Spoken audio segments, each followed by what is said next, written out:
మీరు గుర్తుపెట్టుకోండి, ఇందాక అన్న మాట్లాడుతూ ఒక మాట అన్నారు, రాంప్రసాద్ గారా లేకపోతే రామకృష్ణ గారా మూర్తి గారా, ఖచ్చితంగా 3-4 జెడ్పీటీసీలు గెలుస్తామని. 3 కృష్ణారెడ్డి ఇందాకంటే నా ఫోన్ చూపెట్టి నాకు పోలీసు వాడు ఫోన్ చేశాడని. ఎక్కువ టైం పట్టదు తమ్ముడు, మీరేం టెన్షన్ పడద్దు. మీరు లోకల్ బాడీస్లో ఇదే స్ఫూర్తితో ఉంటే మీరు ఇట్లాగే వాజేడు, వెంకటాపురం, చెర్ల, భద్రాచలం, దుమ్ముగూడెం మీరు కొట్టారనుకో జెడ్పీటీసీలు, ఎంపీపీలు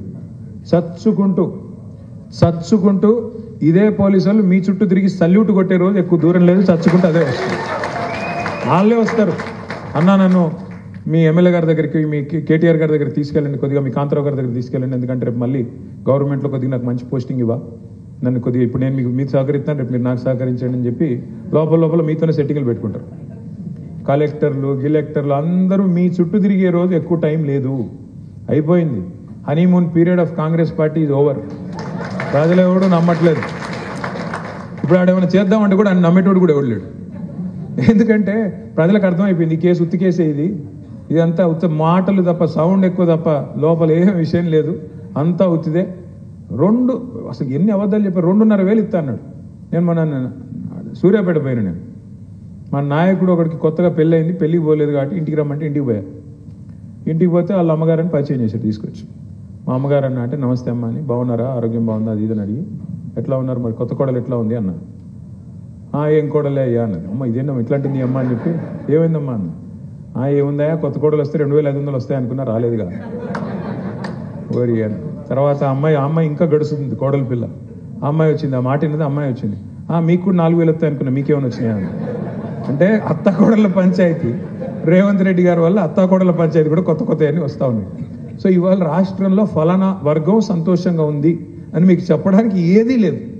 ఆటో డ్రైవర్ సంతోషంగా లేడు, రియల్ ఎస్టేట్ చేసేవాళ్ళు సంతోషంగా లేరు, రైతులు సంతోషంగా లేరు, మహిళలు సంతోషంగా లేరు, యువత సంతోషంగా లేదు.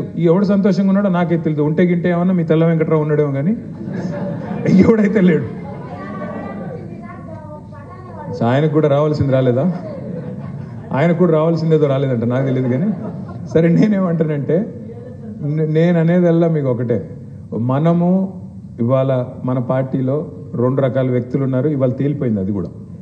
ఏమని, ఇప్పుడు ఏ పార్టీలో అయినా 2 రకాల వ్యక్తులు ఉంటారు.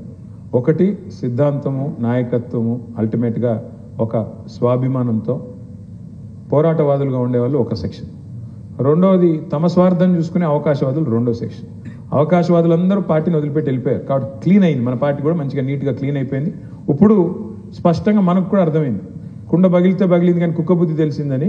ఇప్పుడు ఎవరు ఎట్లాంటి వాళ్ళో, ఎవరు మన కష్టంలో నిలబడి మనతో ఉన్నారో, ఎవరైతే అవకాశవాదంగా ఉన్నారో తెలిపోయింది. కాబట్టి మనకి ఏమీ భయం లేదు. తెలంగాణ అనే రాష్ట్రం ఉన్నంత కాలం, ఎందుకంటే బయట ఎవడెవడేది వాగుతూ ఉన్నాడు, వాళ్ళకు కూడా చెప్పాలి మనం, తెలంగాణ అనే రాష్ట్రం ఉన్నంత కాలం గులాబీ జెండా ఎగురుతూనే ఉంటుంది, ఖచ్చితంగా నిటారుగా నిలబడే ఉంటుంది, తెలంగాణ ప్రజల గొంతుకై ప్రతిధ్వనిస్తూనే ఉంటుంది.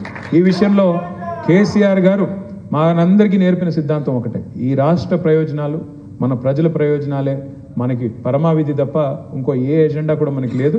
కొట్లాడుతూనే ఉందాం, పోట్లాడుతూనే ఉందాం, ప్రజల పక్షాన గిరిగీసి బరిలో నించుందాం. మనకి మంచి రోజులు వస్తాయి, స్థానిక సంస్థలతోనే వస్తాయి, ఎక్కువ టైం కూడా అక్కర్లేదు మీకు, అది కూడా చెప్తున్నా. తర్వాత ఉప ఎన్నిక తప్పదు. వీళ్ళు ఎన్ని పిల్లి మొగ్గలు వేసినా, ఎన్ని స్టంట్లు చేసినా, నాలుకని ఎన్ని రకాలుగా మడత పెట్టినా తప్పించుకునే స్కోప్ లేదు. అడ్డంగా దొరికిన దొంగలు వీళ్ళే కదా టీవీల ముందు పోయి ఇట్లిచ్చుకుంటూ చెప్పారు మేము కాంగ్రెస్ పార్టీలో చేరామండి అని. అవన్నీ వీడియోలు ఉన్నాయి, ఏడనో పోలే. ఆ వీడియో జడ్జి గారు ముంగట పెడితే ఆయన అంటాడు తీసవతలు పడేయండి. కాబట్టి ఎక్కువ టైం ఏం లేదు, 6 నెలల 9 నెలల భద్రాచలంలో ఉప ఎన్నిక వస్తుంది. మీలోంచి ఒకరే ఎమ్మెల్యే అవుతారు. మీ భద్రాచలం మీ జిల్లాలోంచి మీ నియోజకవర్గం నుంచి ఎమ్మెల్యే అవుతారు. తప్పకుండా మళ్ళీ గెలిపించాల్సింది మీరే, పోరాటం చేయాల్సింది మీరే. రేపటి రోజున తిరిగి మన నాయకుడు కేసీఆర్ గారిని ముఖ్యమంత్రి అయ్యేదాకా పట్టువదలని విక్రమార్కుల్లాగా అందరం కూడా, పట్టువదలని విక్రమార్కుడు అంటే బట్టి విక్రమార్కు కాదు, పట్టువదలని విక్రమార్కుడిలాగా అందరం గట్టిగా పోరాడదాం, ముందుకు పోదాం. తప్పకుండా మీ అందరి ఆశీస్సులతో తిరిగి మంచి రోజులు వస్తాయని చెప్పి బలంగా విశ్వసిస్తూ పనిచేద్దాం. మీకు మాట ఇచ్చాను నేను, చివరి మనిషి దాకా ఫోటో దిగిపోతానని. కాదు పని చేద్దాం, ఓ పద్ధతిలో ఇట్లా పోదాం. ఫస్ట్ లేడీస్ అయిపోయినండి, ఆ తర్వాత మిగతా వాళ్ళందరం పోదాం. ఫస్ట్ లేడీస్ అయిపోయినండి, ఆ తర్వాత మీ ఇష్టం, మీరు ఎట్లా అంటే అట్లా. జై తెలంగాణ, కేసీఆర్ గారి నాయకత్వం.